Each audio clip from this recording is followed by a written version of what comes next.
بچوں نے بتایا وکیل انکل ہم 2 بھائی اور 4 بہنیں ہیں، والد بچپن میں ہی ہمیں چھوڑ گئے تھے، اب گھر پر ماں اور بہنوں کی ذمہ داری ہم دونوں پر ہے، اور والدہ نے سختی سے منع کیا ہے کہ کبھی مانگ کر نہیں کھانا، اس لیے ہم سارا دن محنت کرتے ہیں، مانگتے نہیں۔ اور وکیل انکل کئی بار گھر کے حالات کی وجہ سے بڑی بہن نے نوکری کرنے کی خواہش کی ہے، لیکن ہم دونوں نے کہا کہ جب تک ہم زندہ ہیں گھر کی کوئی بھی عورت نوکری نہیں کرے گی۔ غیرت دیکھیے۔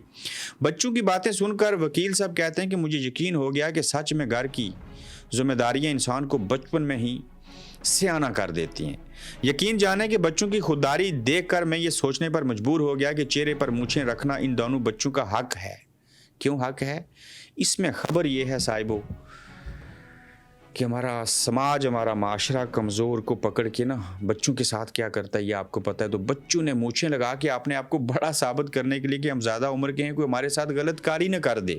باقی چھوڑیں خودداری کتنی ہے، غیرت کتنی ہے، بہنوں 4 کو پالنا ہے، ان کی شادی کرنی ہے، ماں کو پالنا ہے، والد دنیا سے چلے گئے تھے۔ تو یہ جو بچے ہیں میں گزارش کرنا چاہتا ہوں، اے لاہور کے لوگوں، یہ مال روڈ کے اوپر پھرتے ہیں، کوئی ہے اللہ کا بندہ، کوئی ہے ایسا شخص جو مالدار ہو، جس کو اللہ نے بہت دیا ہو، وہ ان بچوں کو ابھی یہ میری ہی ویڈیو دیکھ کے چھوڑیں فائم ایڈوکیٹ صاحب کی پوسٹ کو، رحم کھائے، اللہ کے ساتھ تجارت کرے، صدقہ دے، ان بچوں کی کفالت کرے، ان کو روزگار بنا دے، ریڑھی لگا دے، ٹھیلا لگا دے، انہیں اپنے گھر میں ملازم رکھ لے، اتنی تنخواہ دے کہ جس میں وہ آسانی سے چیزیں کھانے پینے کے 3 وقت کا کھانا ان کو مل جایا کرے۔ تو ان کو جعلی مونچھیں لگا کے سڑکوں پہ نہ نکلنا پڑے۔ یقین جانیے اچھی نیت سے کریں گے تو میرے کہنے کا مجھے ثواب مل جائے گا، آپ کے کرنے کا اللہ تعالیٰ آپ کو اجر دے گا، ہو ہی نہیں سکتا ثواب نہ ملے۔ تو لاہور بہت بڑا ہے، لاہور کے لوگ پوری دنیا میں ہیں، وہاں پہ بھی بہت سارے لوگ ہیں۔ تو کمنٹ میں بتائیے گا کون چاہتا ہے کہ ان بچوں کی کفالت کی جائے، انہیں اتنے پیسے مل جائیں، انہیں اتنا باعزت طریقے سے کوئی روزگار مل جائے جس کے نتیجے میں ان کو نقلی مونچھیں نہ لگانی پڑے۔ میں دعوے سے اور فخر سے کہہ سکتا ہوں پاکستانی مسلمان جیسا دنیا میں ڈونیشن دینے والا، خدمت کرنے والا، مدد کرنے والا کوئی نہیں ہے۔ یہ میں آپ کی جھوٹی تعریف نہیں کر رہا، یہ ریالٹی ہے، اور پوری دنیا میں مسلمانوں جیسا کسی کی مدد کرنے والا کوئی نہیں ہے۔ تو لاہور بہت بڑا ہے، ان کو گھر میں نوکری دے دیں، اپنے کاروبار پہ نوکری دے دیں، کسی ہوٹل پہ رکھ لیں، یا ان کو ٹھیلا لگا دیں، مجھے بتائیے گا، میں بھی اس کے اندر اپنا حصہ شامل کروں گا۔ تو آپ لاہور والوں اگر دیکھو، اگر سنو، تو ان بچوں کے لیے کم از کم اتنا کر دو، یہ جو باتیں بیان کی ہیں، یقین جانیے آپ یقیناً ثواب ہی کمائیں گے۔ یہ اللہ کے ساتھ لین دین اور تجارت کر کے نقصان کوئی نہیں ہوگا۔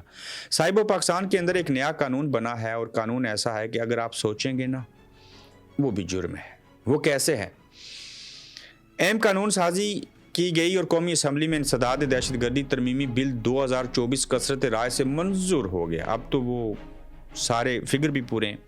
دہشت گردی سے خطرے سے نمٹنے کے لیے حکومت کو مزید اختیارات مل چکے ہیں، اور مشتبہ افراد کی پیشگی گرفتاری کی اجازت دی گئی۔ مسلح افواج اور سویلین اداروں کو مطلوب افراد کی حراست کا قانونی اختیار دیا جائے گا۔ ایوان میں تنقید کے باوجود یہ بل منظور کیا گیا۔ بیرسٹر گور نے کہا آئین کے منافی کوئی قانون سازی منظور نہیں، اس قانون کے تحت پہلے 3 ماہ اور پھر بعد میں 3 ماہ نظر بند رکھا جائے گا۔ جبکہ مولانا فضل الرحمان صاحب کی جماعت کو کریڈٹ دیتا ہوں، انسداد دہشت گردی بل میں ترمیم کے موقع کے اوپر واک آؤٹ۔ مولانا فضل الرحمان نے کہا جس الزام میں اٹھایا گیا اسے ثابت کرنا ہے وہ مجرم نہیں، ایسی قانون سازی ہر شہری کو پیدائشی مجرم قرار دے رہی ہے۔ یہ ایسے ہی ہے کہ اگر آپ سوچ بھی رہے ہوں گے نا کہ آپ پی ٹی آئی والوں نے احتجاج کرنا ہے، آپ دہشت گرد ہیں، یہ ایسا قانون ہے۔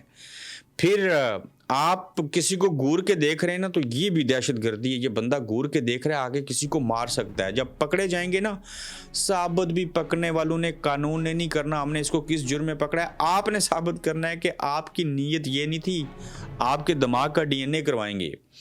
ہم اس اسلامی جمہوریہ پاکستان میں رہتے ہیں، یہ اس ملک کے اندر ایسا قانون بنا ہے جس ملک کا شرعی آئین پتہ ہی کیا ہے، جب کسی کے ساتھ کوئی زنا کر دے نا، مرد لڑکی کے ساتھ، تو شریعت کہتی ہے کہ اس کے لیے بھی گواہ تلاش کرو، وہ گواہی دیں گے تو سزا ہوئے گی۔ الگ بات ہے موجودہ دور میں ڈی این اے کروا لیا جاتا ہے، وہ میچ ہو جاتا ہے۔ آپ تو لوگوں کو نیت کرنے کے اوپر جو ہے وہ سزا دینے لگے. اور میں اگر نیت کروں نا، میں نے کوئی زنا کرنا ہے معذرت کے ساتھ، یا میں نے کہیں کوئی چوری کرنی ہے یا کسی کا قتل کرنا ہے، مجھے اللہ تعالیٰ نہیں پوچھے گا، اس کی سزا نہیں ہوئے گی، کیونکہ میں نے صرف نیت کی ہے، کیا نہیں ہے. تو اگر خدا کی ذات سوچنے کے اوپر سزا نہیں دیتی تو آپ جو ہیں ایسا بل لا رہے ہیں کہ جس میں سزا بھی دیں گے اور ثابت بھی آپ نے کرنا ہے کہ آپ کو سزا کیوں دی جا رہی ہے یا آپ کو کیوں نہ دی جائے. یہ بہت بڑا ظلم ہے. یہ اس جدید دور میں پوری دنیا کے اندر کبھی کسی ملک میں ایسے نہیں ہو سکتا، کسی دور میں ایسے نہیں ہو سکتا. میں کہتا ہوں معذرت کے ساتھ فرعون کے دور میں بھی ایسے نہیں ہوا ہوگا. اور انبلیویبل کہ یہ بل پاس ہو گیا. پی ٹی آئی اور مولانا صاحب نے جو ہے وہ اس کا بائیکاٹ کیا، جو کہ اچھی بات کی انہوں نے. مریم نواز صاحبہ کے چرچے ہیں اور ان کے جو چہرے ہیں وہ کہاں کہاں پہ ہیں، اور مریم نواز شریف صاحبہ کا ایک بوتل کے ساتھ کیا تعلق ہے. میں نے یہ پوسٹ لگائی، لوگوں نے کہا جا لیا. نہیں بھائی جان، دودھ کے ڈبے کے اوپر بھی فوٹو ہونا چاہیے، چاکلیٹ کے اوپر بھی ہونا چاہیے، یہ جو کرسپ کھاتے ہیں وہاں پہ بھی ہونا چاہیے. جو محرم کے دوران نا شربت پلایا جاتا ہے نا، پانی میٹھا، وہاں تو انہوں نے بینرز لگائے تھے. ہر جگہ پہ یہ ہونے چاہیے. اور اب داتا گنج بخش کا عرس ہو رہا ہے اور وہاں پہ جو پانی دیا گیا اس بوتل کے اوپر مریم صاحبہ کی تصویر لگائی گئی، لکھا گیا چیف منسٹر پنجاب مریم نواز. یہ ان کی طرف سے پانی ہے، پئیں جنت میں جائیں. آب زمزم ہے معذرت کے ساتھ. اب یہ ہوا کیوں؟ میں اس کے اوپر تنقید کیوں کر رہا ہوں؟ یہ صاحب آپ کے پیسے سے خرچہ کیا گیا ہے. یہ ذاتی پیسے سے ہو تو کوئی مسئلہ نہیں، یہ آپ کے ٹیکس کے پیسے سے ایسے کیا گیا. اور دوسری جانب مونچھیں نکلی لگا کے اسی لاہور کے اندر داتا گنج بخش کی دربار کے بالکل پاس بچے جو ہیں وہ کچرا اٹھا کے چیزیں کر رہے ہیں اور ڈر رہے ہیں کہ مونچھیں نہ لگائی تو کوئی زیادتی نہ کر جائے. میں واضح کر دیتا ہوں، کوئی جنسی زیادتی نہ کر دے. تو جب عوام میں آپ طاقت کھو دیں، آپ کی شہرت مر جائے، آپ کی سیاست جو ہے وہ فارم 47 کی نظر ہو جائے، آپ کمزور ہو جائیں، تو پھر آپ ٹی وی پہ بھی خود کو دیکھنا چاہتے ہیں، آپ اخباروں کو خرید کے بھی وہاں پہ اشتہار چلانا چاہتے ہیں، اور داتا گنج بخش کے عرس کے اوپر پانی کے لیے دی جانے والی بوتل کے اوپر بھی اپنا فوٹو لگانا چاہتے ہیں. اس کو احساس کمتری کہتے ہیں. اور یہاں پہ میں اس احساس کمتری کے شخص سے کوسوں دور بھاگتا ہوں، اسے غوری مزائل سمجھ کے جو احساس کمتری کا شکار ہو. کیوں؟ مزائل سے بھی زیادہ خطرناک ہوتا ہے وہ اپنے احساس کمتری کو دور کرنے کے لیے یہ اس میں رہ کے کچھ بھی کر سکتا ہے. میں ایسے کئی لوگوں کو جانتا ہوں اور کئی لوگوں کو چھوڑا بھی ہے، جو ساتھ ہوتے ہیں ان کی کوشش کی جاتی ہے کہ ان کا مورال جو ہے وہ بہتر کیا جائے. اب دیکھیے داتا گنج بخش کے عرس کے موقع پر زائرین کو دیے جانے والے پانی کی بوتلوں پر مریم نواز کی تصویر. آپ اس کے اوپر کیا کہتے ہیں؟ آپ بہتر کہیے گا. میری نیت بالکل ایسی نہیں ہے، نہ مجھے کسی سے نفرت ہے، مجھے کوئی جسٹیفیکیشن نہیں دینی، لیکن یہ پبلک کے پیسے سے، عوام کے ٹیکس کے پیسے کا ایسے استعمال کرنا اور دوسری جانب وہ حالات ہونا، یہ بڑی بری چیز ہے. وہ کہتے ہیں نا جس نے ایک درخت لگایا اس نے گویا جنت میں گھر بنایا، اس کے مترادف ہے. ٹھیک ہے، ضرورت تھی، آپ درخت کاٹ رہے ہیں، لیکن سپریم کورٹ کے اندر کچھ تعمیرات کی جا رہی ہیں اور وہاں سپریم کورٹ کے ہاتھے سے جو ہے وہ درختوں کو کاٹا جا رہا ہے. اور میں دیکھ رہا تھا ویڈیو، تو اس طریقے سے کاٹا جا رہا ہے کلہاڑی کے ساتھ، جبکہ اتنا جدید دور ہے کہ آپ وہ جدید قسم کی آری لے کے اسے 10 سیکنڈ میں 1 منٹ میں کاٹ سکتے ہیں جہاں 50 منٹ لگا رہے ہیں. تو سپریم کورٹ کی عمارت کے ساتھ درخت کاٹ کر تعمیرات ہو رہی ہیں. دنیا اس وقت شدید ترین موسمیاتی تبدیلیوں کا شکار ہے. پاکستان خود بدترین حالات سے دوچار ہے. جہاں درخت لگانے چاہیے وہاں ایسے میں سپریم کورٹ کے اندر ایسا ہونا کہ وہاں سے درخت کاٹے جائیں، وہ بھی سپریم کورٹ کے ہاتھے میں. یہ لوگ کہہ رہے ہیں کہ سمجھ سے بالا تر ہے، اور یہ سوشل میڈیا کے اوپر بھی تنقید ہو رہی ہے. اب آ جاتے ہیں آج کے سب سے اہم نقطے کے اوپر. سیکنڈ لاسٹ پوائنٹ ہے صاحب، کیا شاہ محمود قریشی عمران خان صاحب کو بچا لیں گے؟ کیا کوئی ڈیل ہو جائے گی؟ کیا کوئی حالات بہتر ہو جائیں گے؟ بڑا اہم سوال ہے. دیکھیے یاسمین راشد صاحبہ، صنم جاوید، اجاز چودھری، جتنے بھی اور لوگ تھے، سب کو 10 سال قید کی سزا اور 5 سالوں کی سزائیں ہو چکی ہیں. شاہ محمود قریشی صاحب کو سزا نہیں ہوئی. ان کے بیٹے اب بھی میرے خیال سے لندن میں ہیں، بیٹی بھی ان کی گرفتار نہیں ہوئی. انہوں نے بہت صحبتیں برداشت کی. میں داد دیتا ہوں شاہ محمود قریشی صاحب کو. انہوں نے صبر سے کام لیا، بکے نہیں، جھکے نہیں، پریس کانفرنس نہیں کی. لیکن ان کو سزا نہ ہونا یقیناً اس بات کی غمازی کرتا ہے کہ وہ بہت جلد دیگر کیسوں سے بحال ہو کے تو باہر آ جائیں گے. وہ کراچی میں اپنی اہلیہ کی بیمار پرسی کر رہے تھے، ان کے ساتھ تھے جب 9 مئی ہوا تو ان کے اوپر ملتان میں بھی، لاہور میں بھی، اسلام آباد میں بھی، کراچی میں بھی وہ ایسے فرشتے تھے، ایسے جنات میں سے ان کا تعلق ہے کہ وہ ہر جگہ پہ موجود پائے جاتے تھے۔ اور پھر 9 مئی کے کیسوں میں جو گواہ آئے انہوں نے کہا ہم بنی گالہ موجود تھے، عمران خان صوفے پہ بیٹھے تھے، ان کے سامنے ایک ٹیبل تھا، ہم اس ٹیبل کے نیچے چھپے تھے، وہاں چھپ کے یہ بات سن رہے تھے کہ پلاننگ ہو رہی ہے کہ 9 مئی کیا جائے گا، اور عمران خان یہ کہہ رہے تھے، یہ گواہ ہیں۔ اس کے اوپر کوئی ڈائریکٹر پاکستان کا ہو تو میں کہتا ہوں اس کو فلم بنانی چاہیے، جو باقی دنیا میں ریلیز کرے، پاکستان میں تو ہوگی نہیں۔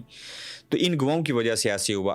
اب جب شاہ محمود قریشی صاحب رہا ہو جائیں گے تو مجھے یہ لگتا ہے کہ ان کے ساتھ اسٹیبلشمنٹ ہو، حکومت ہو، کوئی ڈیل بنائیں گے، کوئی مذاکرات کریں گے، اور یہ لگ رہا ہے کہ شاہ محمود قریشی صاحب جو ہیں ایک سینئر سیاستدان ہیں، معاملہ فہم آدمی ہیں، ان کی سب کے ساتھ بنتی بھی ہے، تو وہ عمران خان صاحب کی رہائی کے لیے کوئی درمیانہ راستہ نکال سکتے ہیں۔ لیکن اگر رہی بات عمران خان کے اوپر، وہ شخص ڈیل کر کے باہر نہیں آئے گا، اس کا دل لگ گیا جیل کے اندر۔ مذاکرات کے حامی گروپ کو امید ہے کہ سینئر رہنما شاہ محمود قریشی اہم کردار ادا کر سکتے ہیں، جو 9 مئی کیسز سے متعلق 3 مقدمات میں بری ہو چکے ہیں، اور توقع ہے کہ آئندہ چند ماہ میں دیگر مقدمات میں بھی انہیں ضمانت مل جائے گی۔ انصار عباسی کی یہ خبر ہے، اگر انصار عباسی یہ کہہ رہے ہیں تو پھر آپ میری بات کو توجہ دیں اور سمجھ جائیں کہ شاہ محمود قریشی صاحب کو ہی استعمال کیا جائے گا کہ عمران خان صاحب کو منائیں اور یہ کریں۔ فارم 47 نے پاکستان کو کیا دیا؟ یہ بہت بڑا سوال ہے۔ پاکستان میں سکول نہ جانے والے بچوں کی تعداد میں اضافہ ہو رہا ہے، اور یہ تعداد 2 کروڑ 60 لاکھ سے تجاوز کر چکی ہے۔ صوبے پنجاب میں سب سے زیادہ بچے سکول سے باہر ہیں، اس کے بعد سندھ، خیبر پختونخوا اور بلوچستان کا نمبر آتا ہے۔ اس صورتحال کے پیچھے کئی وجوہات ہیں، جن میں غربت، بنیادی ڈھانچے کی کمی اور معیاری تعلیم نہ ہونا شامل ہیں۔